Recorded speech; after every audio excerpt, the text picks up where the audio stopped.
Good morning. I left yesterday. Super pleased at my work. Felt like old style production work. Make a super lightweight, exact replica of Flamethrower so I could wear it on my back in my MacReady costume. Here's what I did. Some of you already know. I replicated the wrong Flamethrower.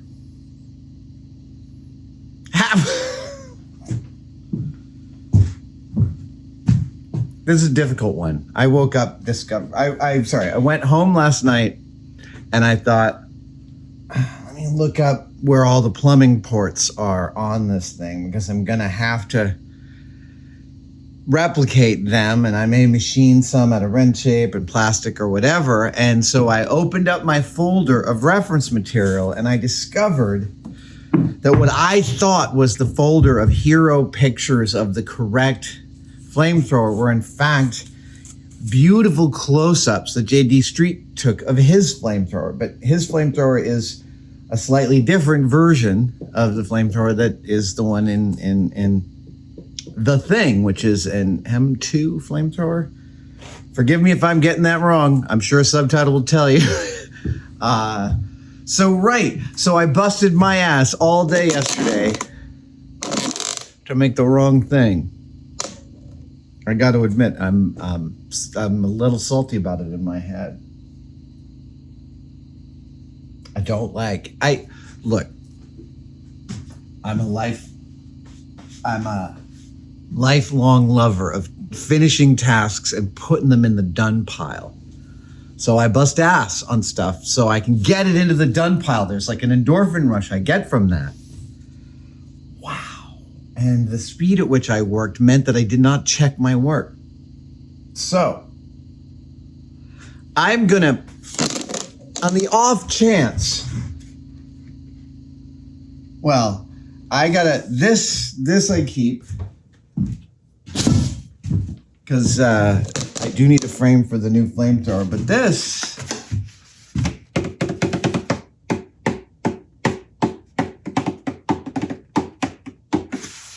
okay, so actually, is it possible this isn't irretrievable?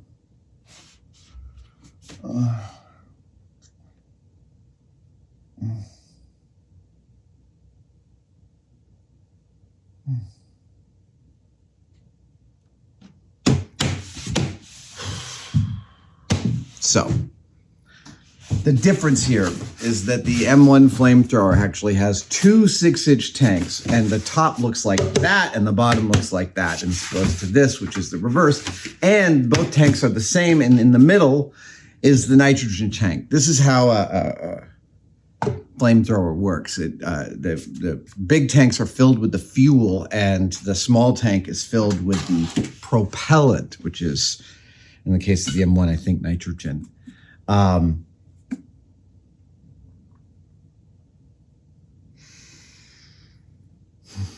I've got therapy right now, so I got something to talk about. There will be a new plan. This channel is absolutely replete with shots of me dying inside because I realized I built something upside down. But I think this is the first time I have built something wrong. If I was on the clock, my soup would be like, dude, what are you doing? And that's partly what the supervisor in here is saying. Dude, what are you doing? It's fine. The problem is that Silicon's in 10 days and like, there's a lot to do, as one would imagine, with throwing a pop culture con, and like having to take an extra day to do this is not impossible. It's tight. So it's just a bunch of stress, you know. We'll get it. We'll get it across the line.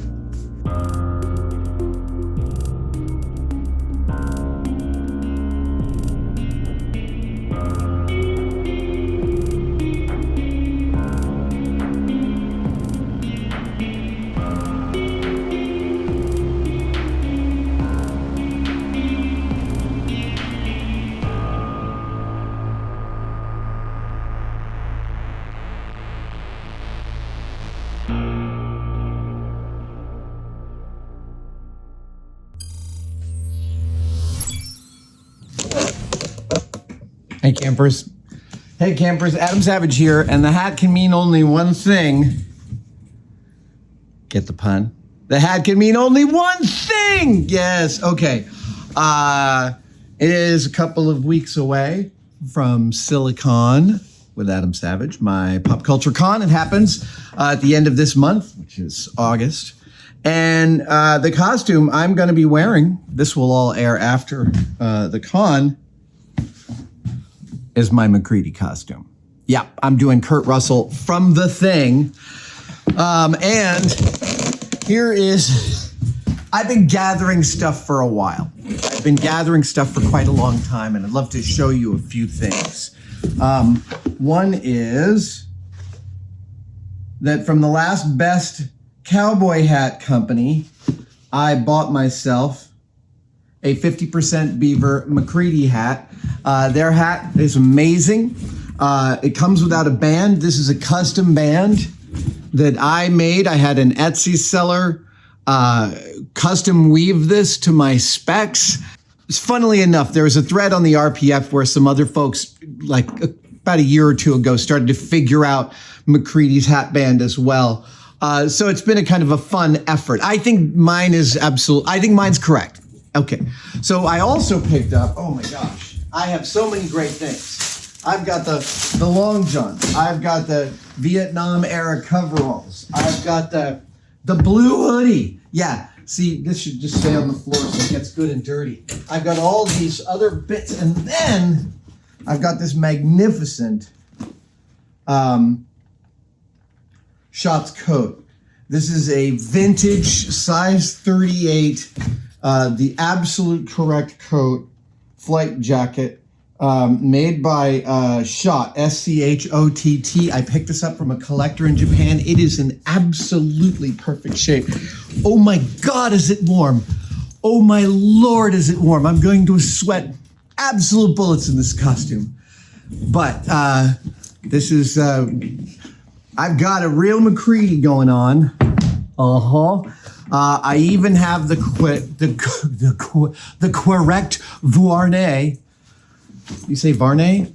Vournay? I always want to say Vournay, but then when I was a kid, I said Sword. You can't go by me.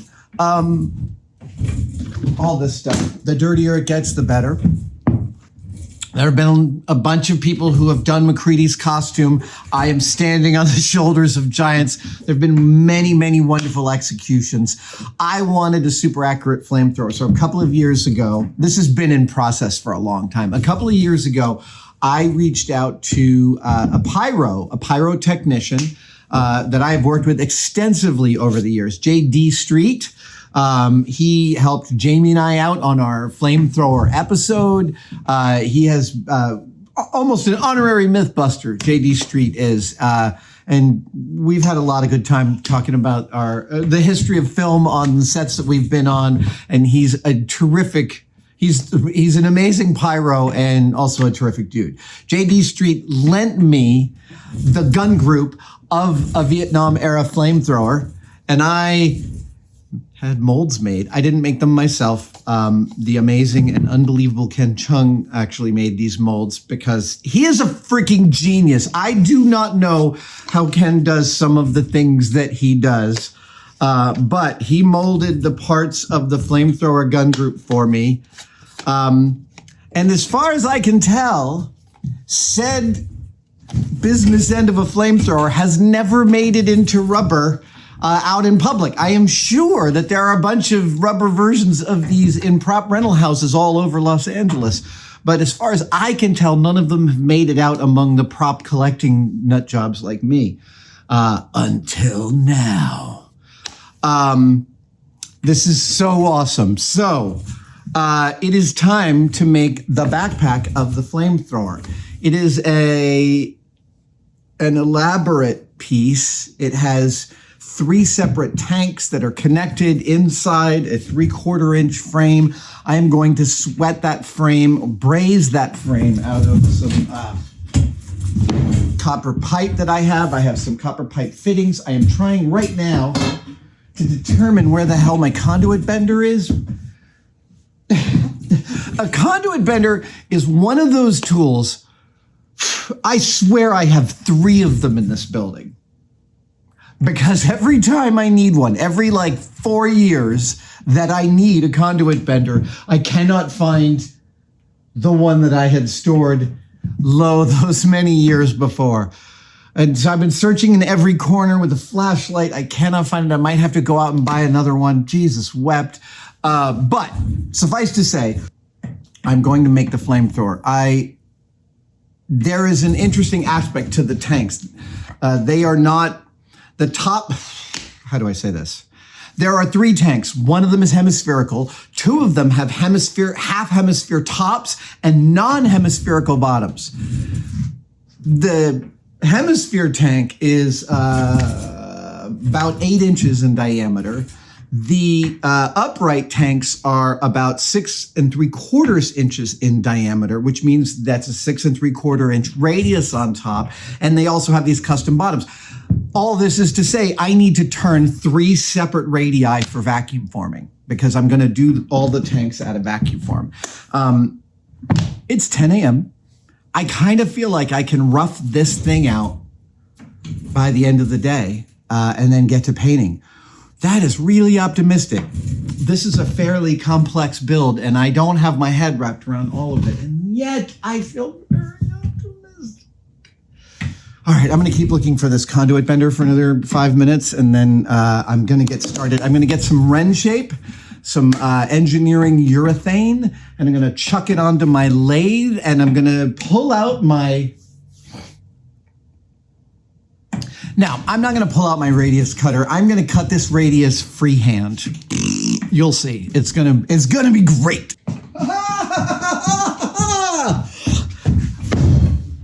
Yes. Yes. I knew I had one in here. I just texted my neighbor Bobby to ask him if he had one I could borrow. And then I was like, I really remember one being over in the corner where I store the wood lathe. I don't know why, but I think I remember hanging this thing off the... Sure enough, boom. Okay, so where does the conduit bender live? It lives in the first place, I think, which is over by the welding table. That's the first place I looked.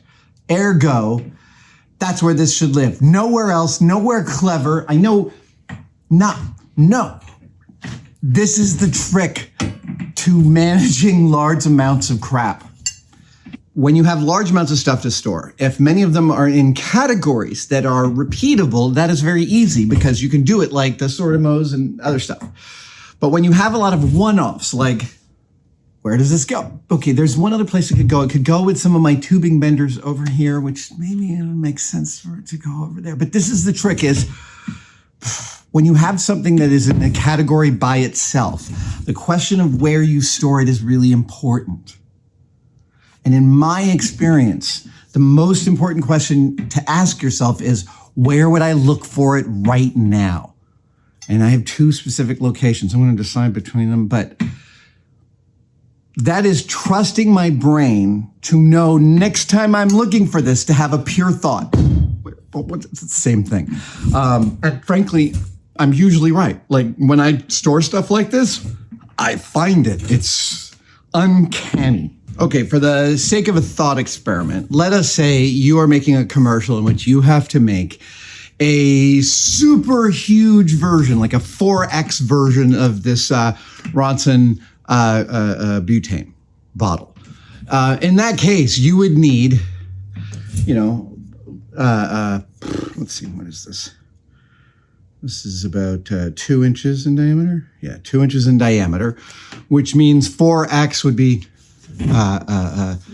4, 8, 16 inches in diameter, right? Is when you get to 4X. No, sorry, 8 inches in diameter. 2 inches times 4 is 8. It doesn't matter how simple the math on this channel is. I will get it wrong. It's like a particular on-camera thing I have. I can't do math. And I do math great in my head, but you're just going to have to take my word for it. Okay, so let us say you're making a 4X version of this. Instead of 2 inches in diameter, it's 8 inches in diameter. And that might not be a real radius. In fact, I don't think it is. When you want to make a specific curve for vacuum forming, there's a whole bunch of ways to do it. You could do it out of clay. You could make a hole and let a vacuum form slump in there. You could sweep it out of plaster. You could, there's a bunch, you could turn it out of wood. There are a million ways to skin a cat when you're making something like that. I am about to choose the fanciest method there is, which is I'm going to turn it out of this stuff. And this stuff is, it's called an engineering resin. It's sold under the brand Renshape, RENSHAPE. It's expensive. A big block can be hundreds of dollars. But why it's called an engineering resin is because it has a constant density all the way through. Normally you cut, let's say, medium density fiberboard for a prop, and the face is smooth, but the edge that you cut ain't, and needs to be filled and sanded and filled and sanded and filled and sanded until it gives you a smooth surface. And a lot of sheet materials do this when you're laminating them to make big shapes. Renshape does not. Renshape has this consistency it has. It'll have that consistency on every surface that I cut. It's also lightweight. Like, you can chip this stuff. This is a lightweight version of it. They make it in several grades, but like this stuff is very soft, so it won't dull my tools, and it machines very fast, and it sands very fast. In every way, this stuff is like amazing for prop building. It's, like I said, it's expensive to come by. I have a sheet of the denser stuff, the pink stuff of this, which is my favorite. And it was a regular tool at Industrial Light and Magic for maquette building and for prop making, for model making. A sheet of 2-inch pink Renshape that is 2 inches thick by 24 inches by 36 inches cost me like several $100s. But I'm going to have that piece of Renshape seriously for the rest of my natural life. And then a couple of years ago, my friend Jim Fong called me up and he's like, dude, I know a model shop going out there. They're wrapping up their business. They got a whole bunch of Renshape to give away. And I got some of this stuff and it's stunning. I even have a bigger chunk here. This will be for the big ball radius.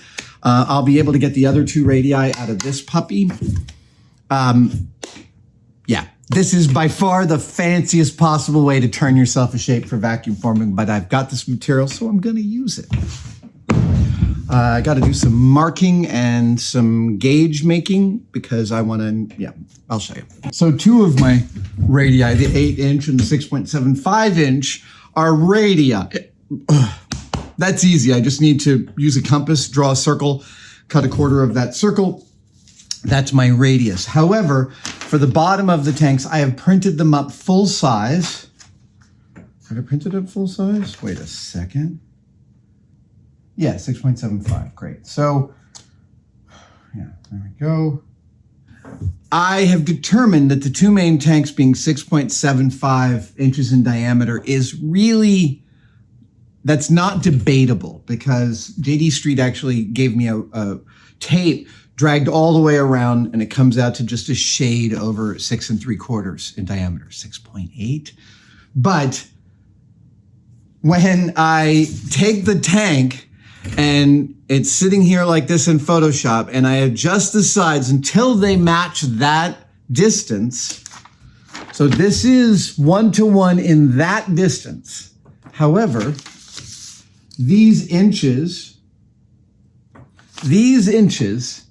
which are a mere half of the diameter, they're a mere radius away from the center of that cylinder. So here is the cylinder. That is its diameter. The ruler sits here. When I adjust this to be correct in 1-to-1, the inch up here is 1.3 inches. This is parallaxing in a camera, and it's how quickly your sizes can go way off the rails. Sorry, it's how quickly my sizing can go way off the rails. But 6.75 is the diameter. That's the one I'm going to hit. And now I just need to cut this radius out.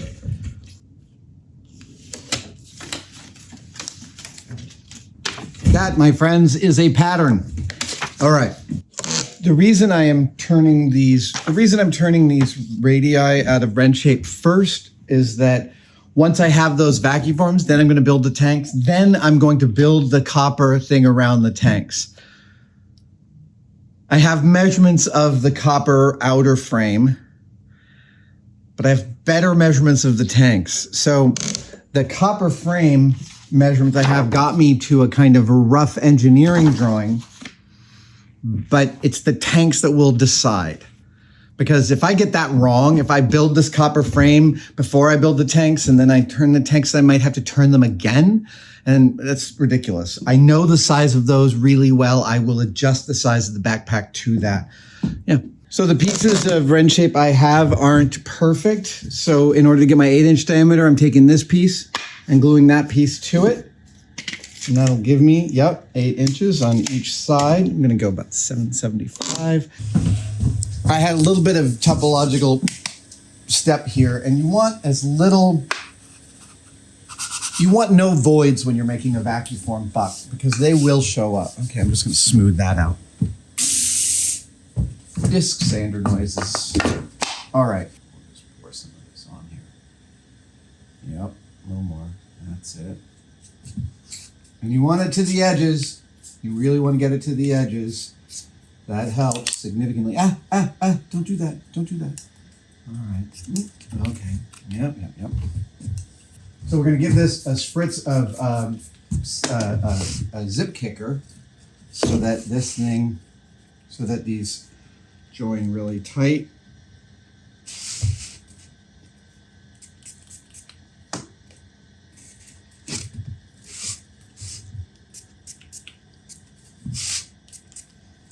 That is my 8-inch square.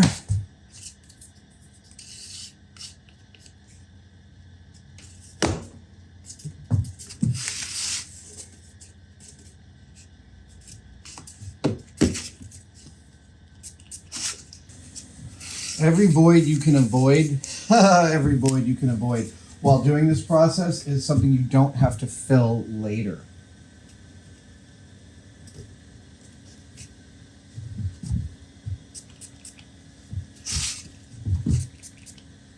Give that a smooth as well.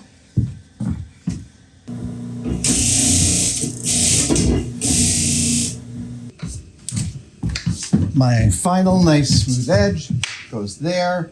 And if I get it slightly off, I can simply sand that smooth on my disc sander.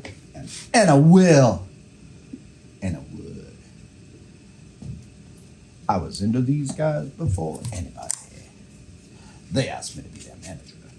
I call bullshit on that. Oh, Repo Man. What an important cultural document you were. R is. All right, go. Now I have my 2 pieces glued up, and I want to drill a hole in the middle in order that I may grab this on the lathe. That hole needs to be, this is a 2.5 inch. Great, so I'm going to mark the center of these.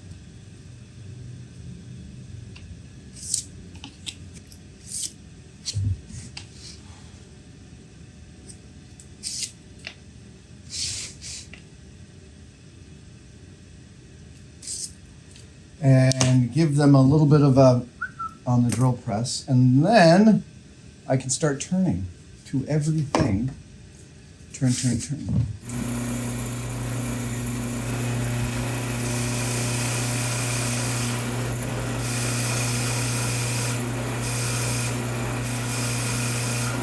want to go lightly, you don't want to grab it too hard. Tis! That's our 8-inch circle, or hemisphere, as it were. No, that's not. Yes, that. Yes. Okay, here's something. This is the 8-inch. Dummy. I know.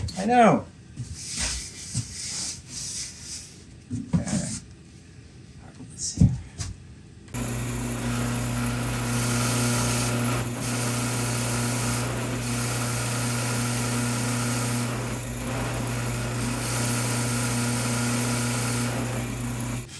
Just gonna make sure this fits. It fits. All right, so now it's time to actually cut away the excess. So I'm gonna draw the circle that will be slightly outside my final dimension on both of these and cut away most of the excess so I don't have to lay that out of there. Ooh, and in order to find the right compass, oh, ladies and gentlemen, oh, it's all here. Look at that. It's all there. Yeah. All right, let's see. Yeah, there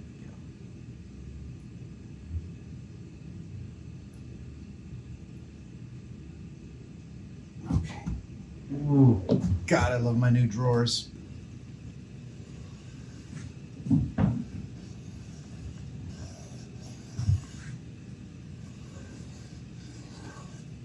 Great. And what is that diameter? That is just 8 inches. Great. And so then this one, that, yeah. And that one is, give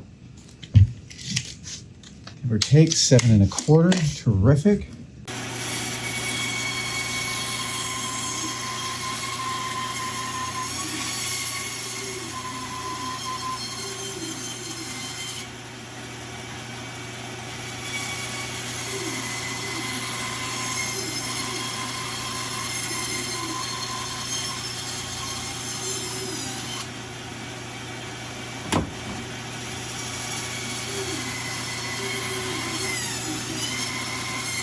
Now I'll just refine them a little bit.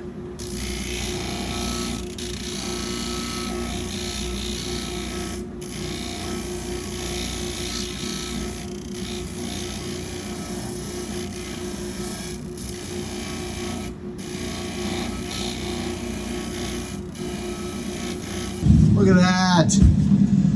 The closer you can get to a circle before you holding on to something like this on a lathe with a small thing, you're putting a lot of torque on it. So it is really good if you can remove a bunch of the material before you get it onto your lathe. Turning down a square of this stuff would just be counterproductive.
All right, that's one freehand hemisphere. Here comes another one.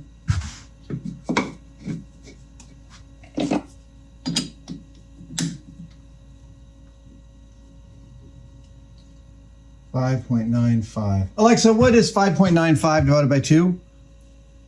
5.95 divided by 2 is 2.975.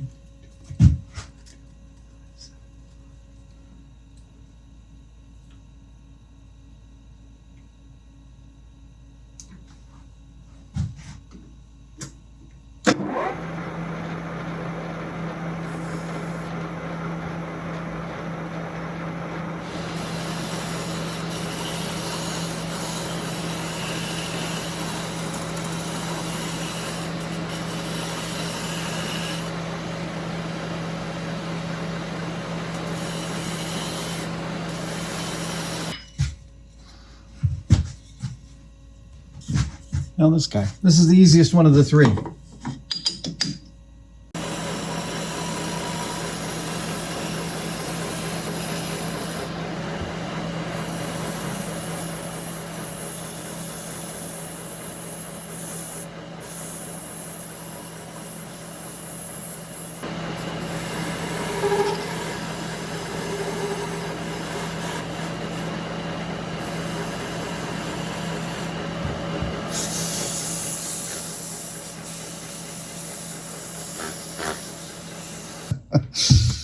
This is my mock-up of the new frame. There's not much I can do about this bend. This bend on the bottom is a little more gradual than the real thing, but that's fine.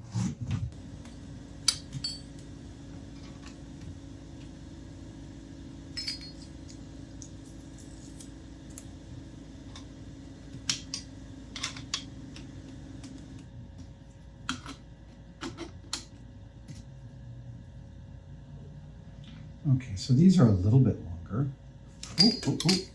Yes. Okay. I feel like some of those size relationships are pretty good. Some of them are just okay.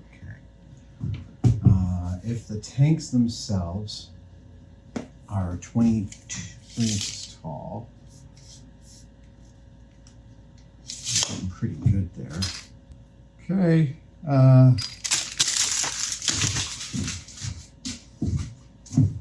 First I want to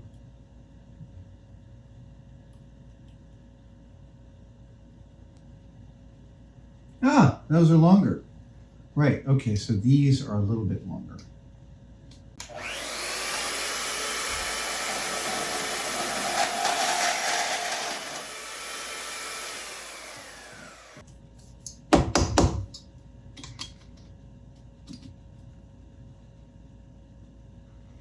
That's actually looking not bad.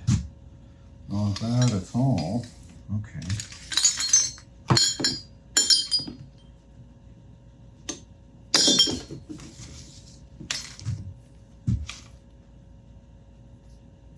So I think the first thing we would do is make these guys flat. Let's see how it goes. 23. I don't know. 23. All right. I guess that one can be a little narrower. I feel like these size relationships are good except for this one. I think I want to bring this just a little bit closer. So, but it would be braising up that and that, making sure they're identical. Then braising up this with that. Yeah, all right. I think I have the rudiments of a plan. Oh, yes. So what is 6 times pi? 6 times pi is approximately 18.8496. Okay, so I want an inch of overlap, so 20. 20, and then the top equals 2 inches, the bottom equals 3 inches, so 5 inches gone, which means after 23, it's 18. 20 inches by 18 inches. 2 pieces of aluminum, 20 by 18. I am now going to make the tanks thusly, and I'm going to roll them on my shear break and roll. Yep, that's what I'm doing. Okay, so here is my shear break and roll, and this is how I'm going to roll the tanks. This is a 6-inch tube I made a few years ago as a test for Hellboy's Mecha Glove, and it worked great. So this is what I'm going to do. I'm going to roll 2 tanks this way. And then I may end up cutting this and making this the smallest tank. We'll see. This is my test piece. This is the one that I'm going to use to see if I can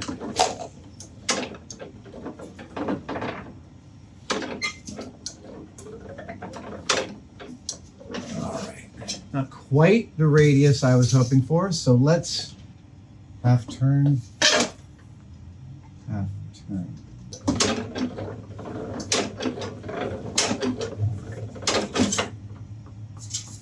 Not bad. Half turn. Half turn. Getting closer. Half turn. This isn't, I'm not wasting this piece because frankly, I will use it.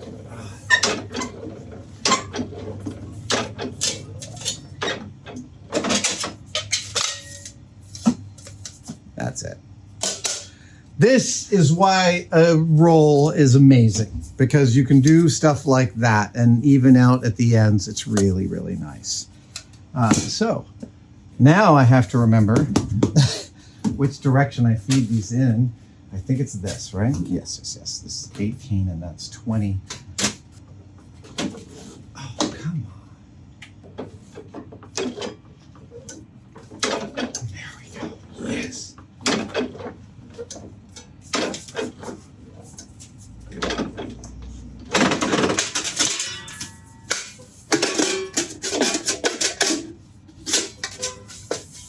Excellent. Excellent. Let me take some adjustment.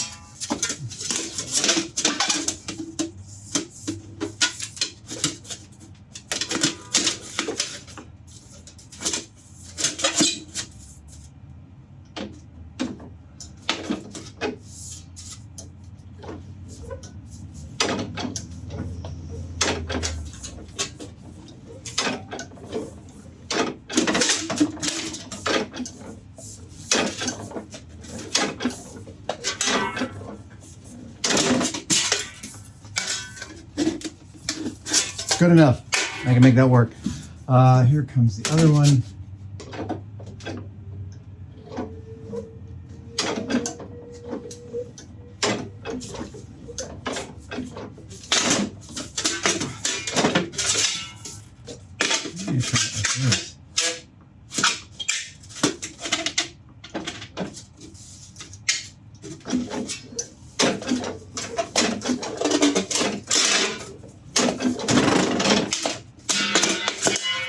Oh, that did it. Great.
There we go.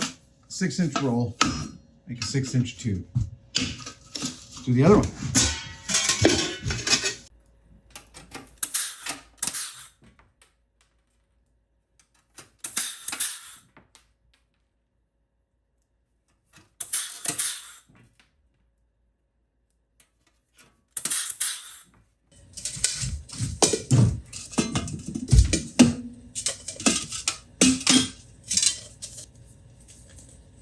Looks like the perfect freaking size, doesn't it?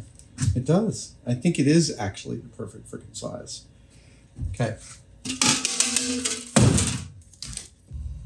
Luckily, I got a shit ton of black styrene.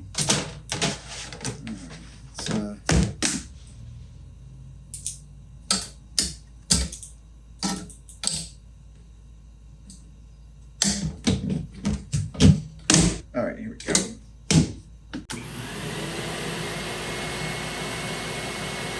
Yeah, that'll do it. Wonderful.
Okay, here we go. Man,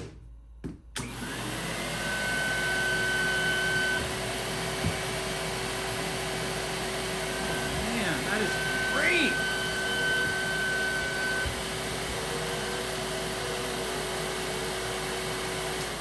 All right. I'm going to call it there tonight. 3 good vacuum farms, 3 good tanks.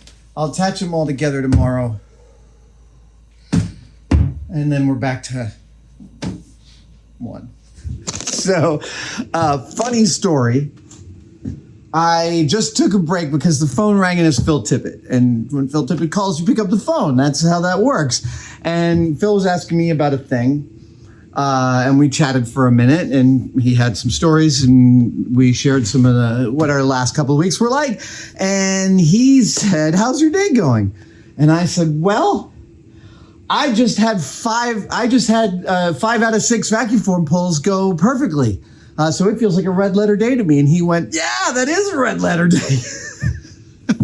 It feels like old school production to be doing this, because I spent years doing this, turning big shapes out of wren shape, vacuum forming them and making things out of them. And it was nice to talk to a fellow craftsperson who knew exactly my pain and my joy at this working so well. Okay, so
there we go. Now we have it on the run.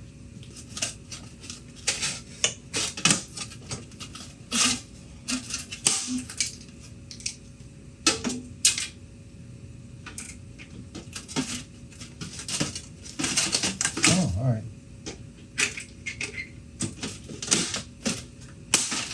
Oh, well done.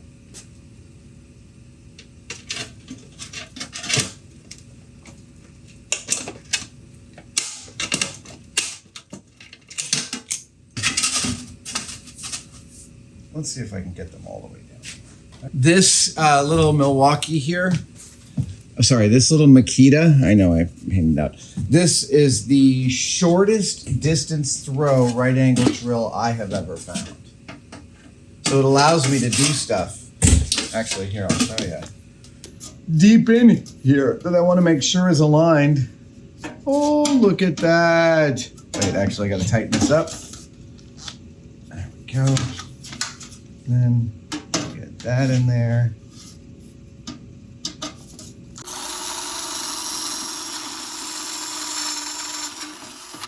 There goes one.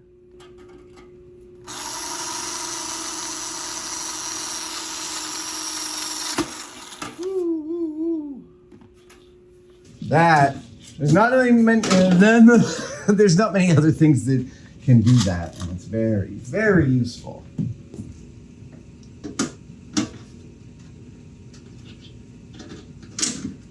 I keep this rivet gun just for this kind of operation because it's got a little bit of a shorter throw than its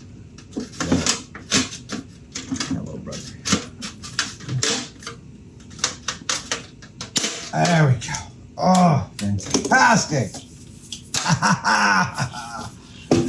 That's wonderful. I'm very, very happy. I feel like you are nice and solid. You can, look at that. You live there now. That's your home. Ah, right.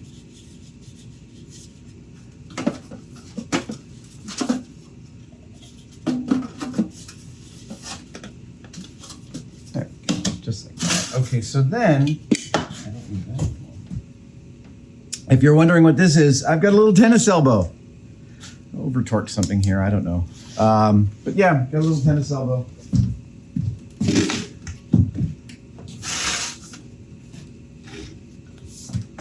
I picked this up on Craigslist about a year ago.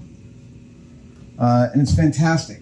It's fantastic for just specifically work like what I'm about to do. Oh, maybe that's the... Where was I? Where was I? Okay, so I want to figure out exactly how high these things should be. And they need to be just a little bit higher than this guy. Which means they're going to be like, about like that.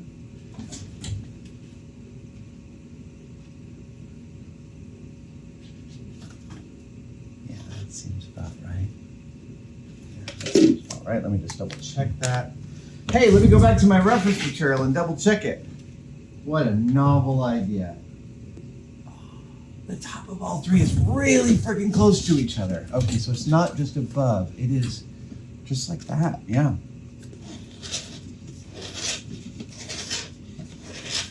My vacuum former is not heating the plastic uniformly, and that's not a massive problem for shapes like this, but for anything with detail, it could wreak havoc on the ability of the form to take detail. That's one. Yeah, what I mean is that if there's super thin parts and super thick parts, they're going to drape into the mold differently. And, you know, when I'm prepping a mold to receive a vacuum form and I'm like drilling holes to let air come through and pull the form down, I really need a uniformity of temperature so that the plastic all behaves across the expanse of the vacuum form the same way. Uniform heating is one of the reasons that vacuum form heaters tend to be quite expensive, these radiant heaters. I want to build one out of nichrome wire. I have some. I picked up an exact amount of wire you need to power up a 110 volt kiln, and I have I have everything I need to rebuild the heating element on that. Just got to get around to it. I don't know why I sounded so defensive when I said, I have everything I need. All right.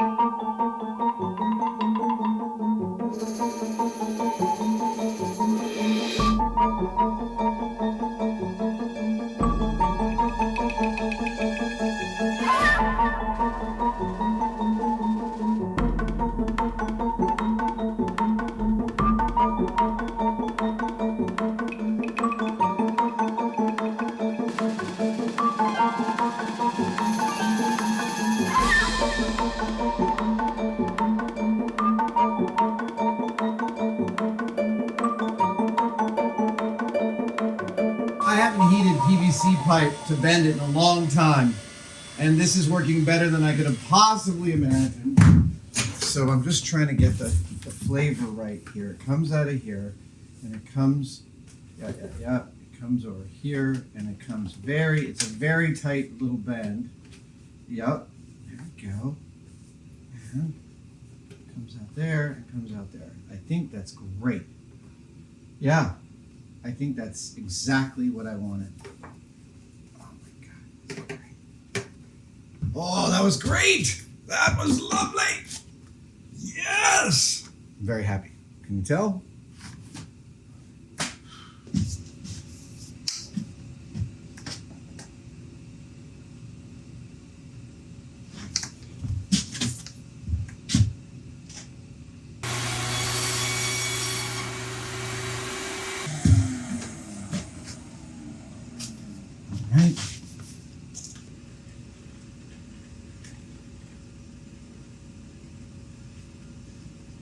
I'm aware that I'm doing an inordinately large amount of mechanical problem solving using glue on this project.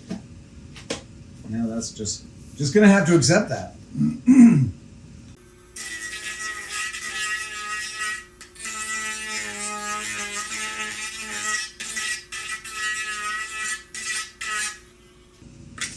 We'll secure those in later. Right. Great. Good. Some of my mechanicals down here aren't exactly right, but they're close enough. All right.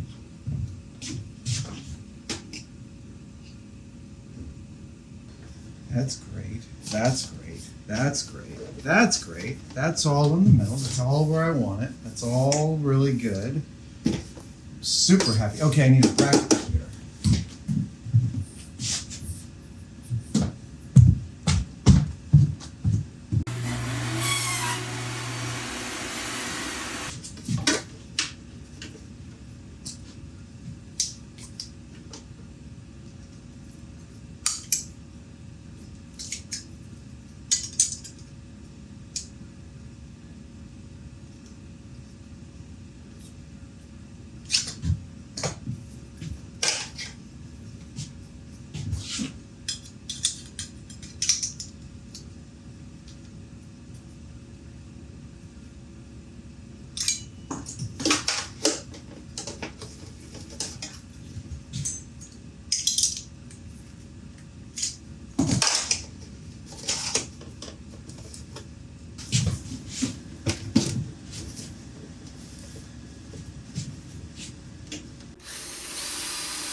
Oh, that looks like the real thing! It looks like the real thing, baby. Now it's time to start to get the frame ready. I need brackets for the frame. So let me just reset here a little bit. Because I'm going to need to do a bunch of brazing. I don't think I want to close this up just yet. But, wow, yeah. Dude, that's the shizzle right there. I want to shorten both of those by 2 inches. Let's try that. I know, people work all this stuff out in CAD before they do what I'm doing. Just make it dark this way. Yeah, right. Okay, so if this sits, so, and that sits like that, that's just an inch taller. Yep, okay, cool. Time for brazing!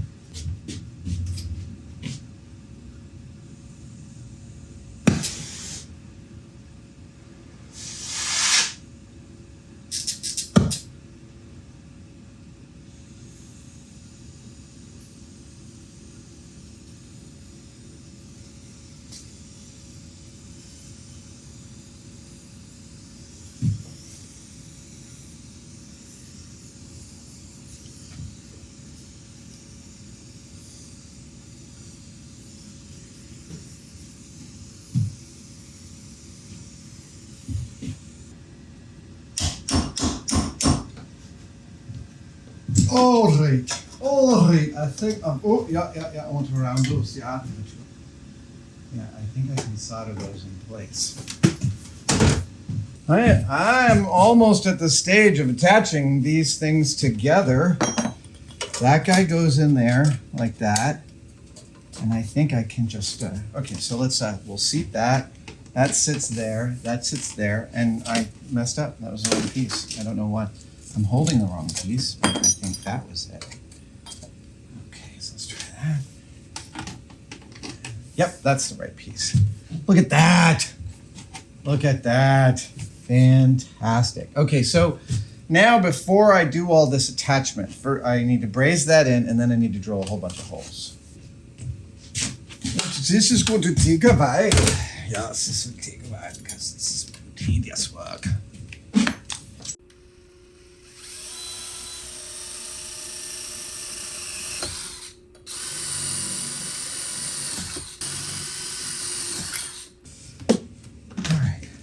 Is the majority. Now here's the last ones. Oh, right. 1, 2, 3. Yeah, I can do it this way. Of course I can.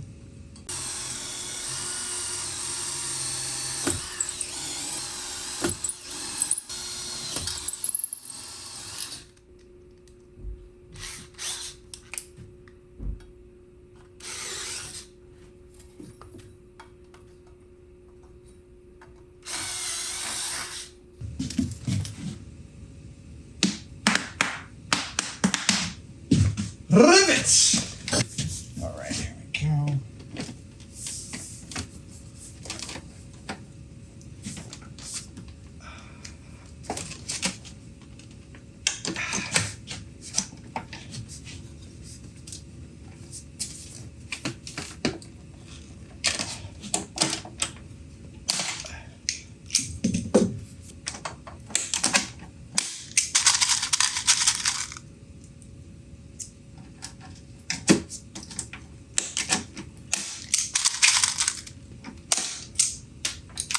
All right, oh my God. There we are, ladies and gentlemen. A flamethrower. It's a flamethrower. Why it throws the flame, why do you ask?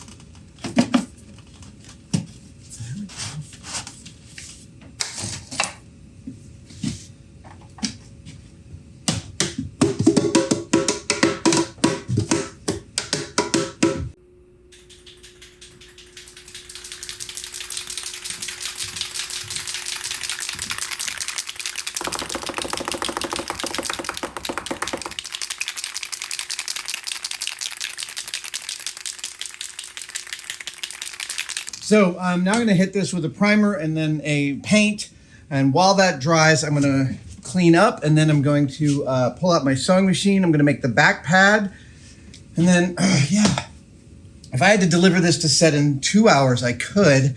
But I've got 4 hours left in the day, so that's what I'm going to take. I am really, really happy with this. Holy shit balls. What is really funny about this is that the whole reason this frame is built this way is because I'm not welding in this shop right now. My welding area is not ready for welding, and there's dust everywhere, and I just don't want to shoot sparks around. None of that. So yeah, this is just a much safer way for me to make a rigid frame for something. I'm gonna string some parachute cord in here for the back pad. Got to put a little stringer across here that will where the shoulder straps attach. I think I'm going to steal the waist and shoulder straps from one of my old Alice packs for Ghostbusters, because I've got a couple of extras. Then I just need to make a hanging hook for the, oh right, I'm also going to need to paint the,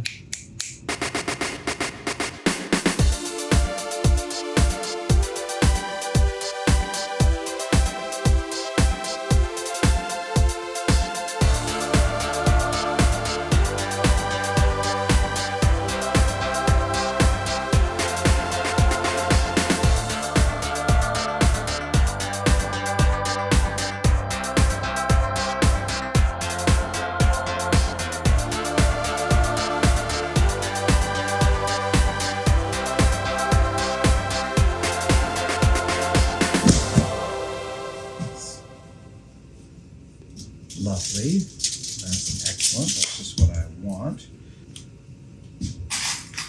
Okay, I'm just going to hold it up and see how it compares. Great. I can weather that down.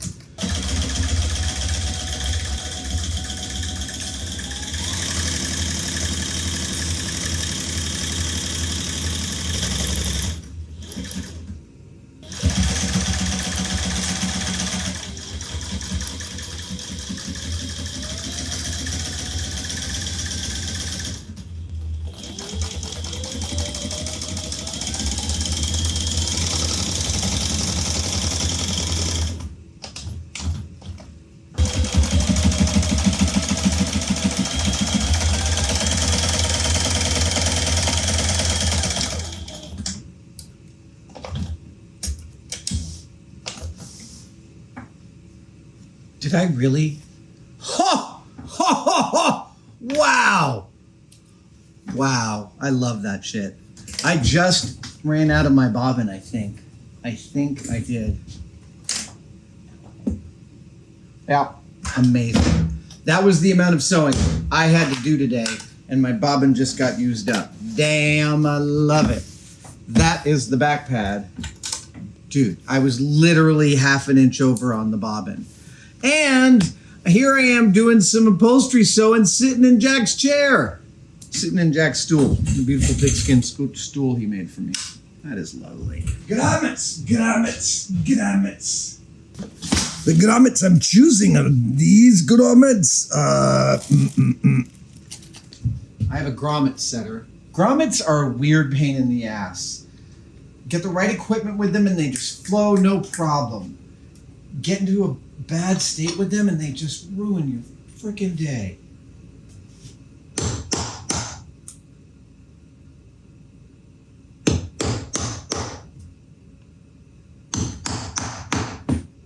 Woo! I love it when it all works. It's all grommets. Okay, I'm gonna do that was the hardest grommet of this whole schmagaggy. All right, so that goes there, and that goes there. Yeah, it's positive.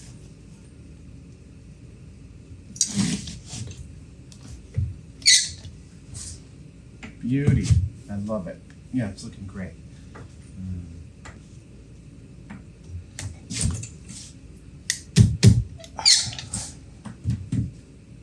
Good. Is it all smooth sailing until... No, let's do the other hard one. There we go. We'll get those two out of the way.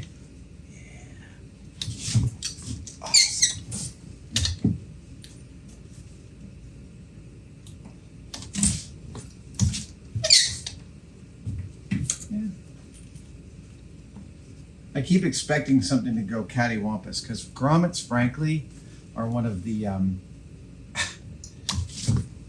they are weirdly really important and super. They're just really hard to do smoothly. Frankly, I don't know. Maybe it's just my toolage, but every time this is one of the very few times I'm using grommets that they're just like going without a hitch, and maybe it's because I've finally gotten some bits of equipment that are actually really reliable for this. All right, there's my back pad. Yeah. Now I want to weather this and make it dark. So I'm going to just pull out a, these are still all drying. They're still looking great. Everything's very happy. So this has got to look like greasy, dark and brown piece of military stuff. Got some fabric dyes here. Let's see. Taupe. Yeah, we'll start with taupe.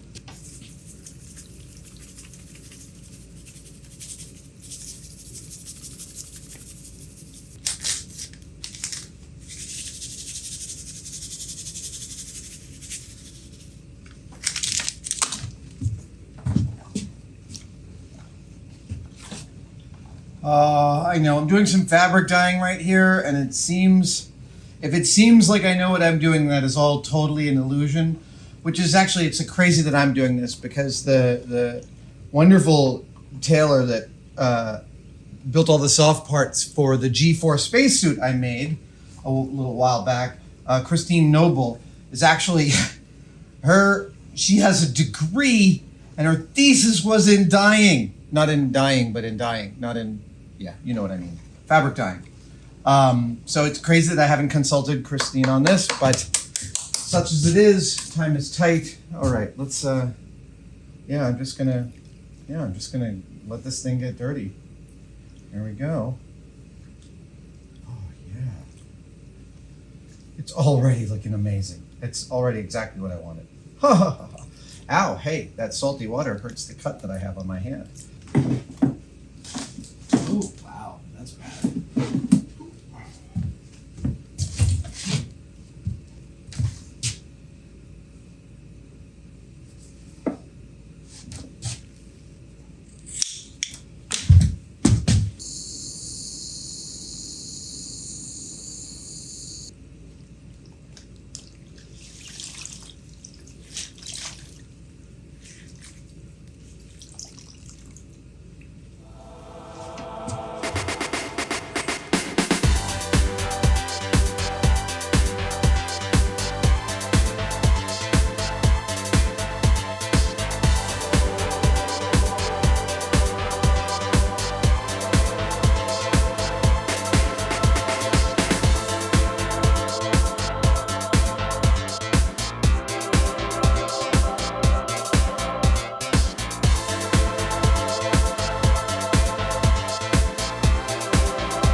just discovered something and I'm never going to forget it.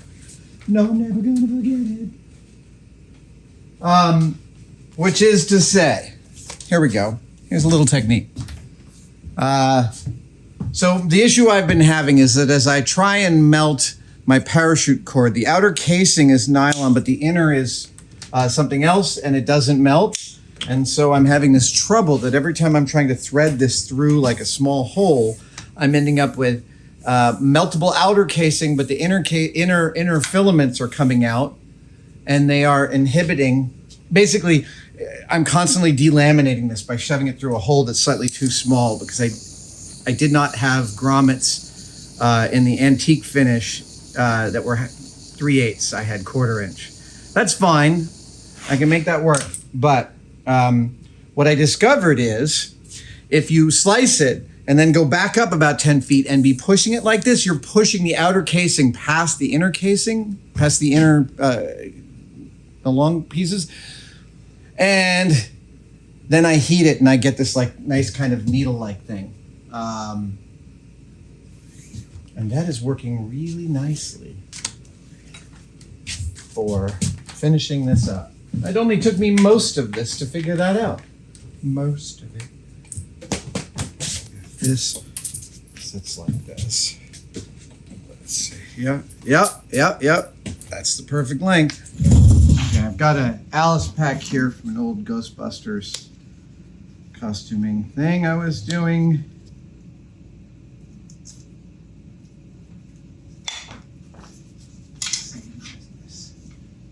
Up through the front and down through the back. Through the front, up over the top and down. Okay, so same thing down here.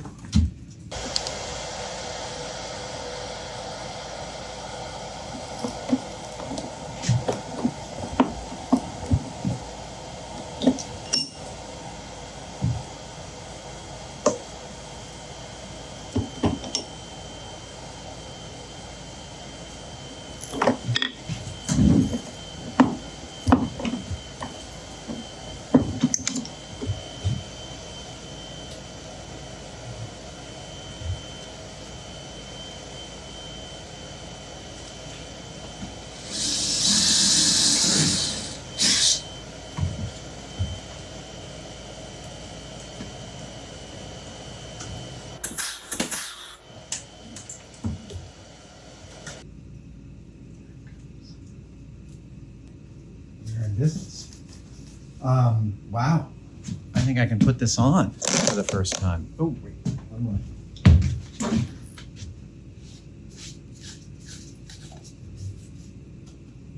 Okay, let's see here.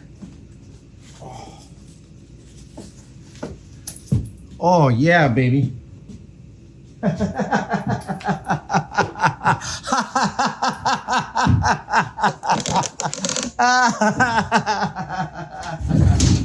Oh, yeah. Every now and then you finish a prop and you realize you could start an international incident with it just by wandering the streets. Dude. Okay. I'm going to give everything a bit of a coat of semi-gloss and call it a day. Ooh. Very happy.